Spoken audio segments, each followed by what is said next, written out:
Hello everybody, this is P. Red. Today we're going to show you how to deep fry a turkey.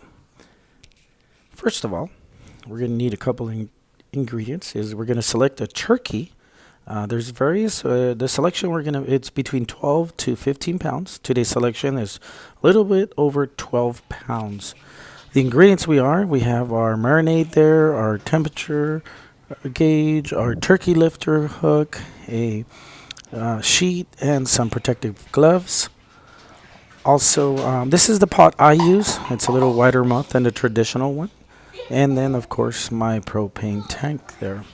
So it's all basically the same on whatever you have. This is the type of marinade I use. You'll find it at all your retail stores, Walmart, Vons, any store available.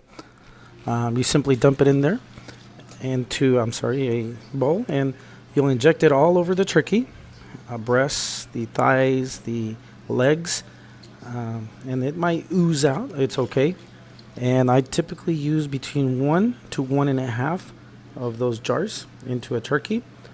Try to get it as much into the meaty part of the turkey there. So move the needle around and you'll see it swell up into a bubble, and then later once you're all done, we're going to put it in the refrigerator between 12 to 24 hours or overnight. I typically do it overnight, so I'll put it in there. Very important step is this next step. One of the most important. This is what causes most of the fires. So drop your frozen turkey, into the bucket and add water. We're going to measure the oil, how much oil we're going to need to fry this turkey.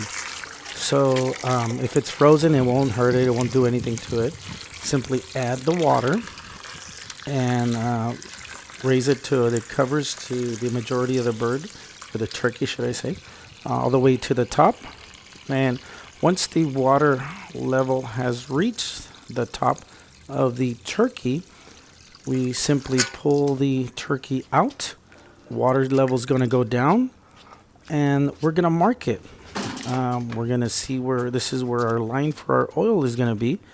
And this one will be in this right area, what you're seeing. I'll mark it with a permanent marker. And I have my maximum fill level line for oil. I prefer the peanut oil. So this is what I'll be using today.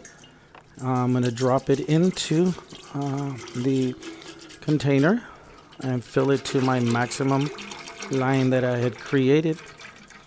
And after I'm there, I'm going to heat up, turn on the burner, and bring the temperature up to about 350. For this one here, it's at 333. I'm ready to drop my turkey in. So first of all, I'm going to turn off the flame so there is no fire going as I drop my turkey. If it spills over, it will not cause a flame.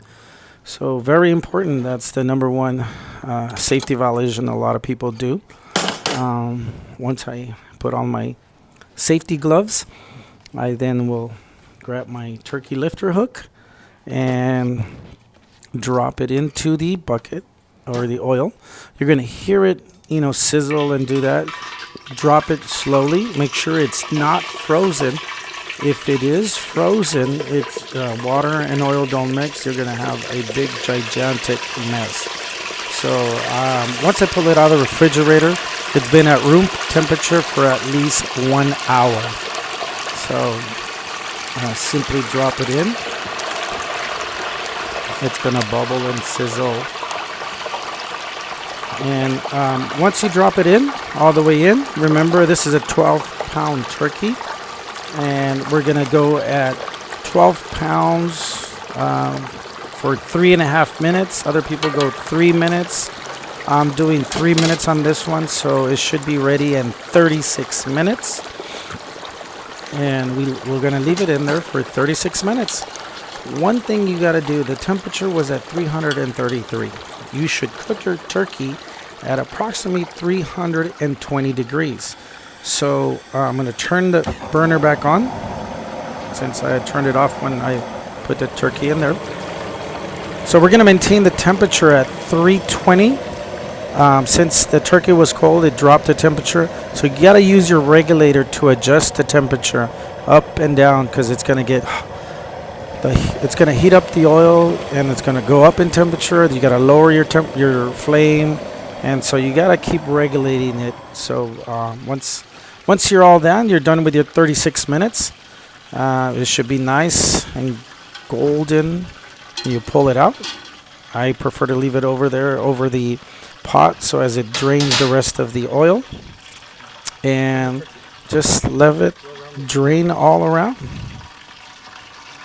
Leave it there for about a couple of minutes, 2-3 minutes, and once you're done with that, then you simply take it over to, remember, it's going to be super hot.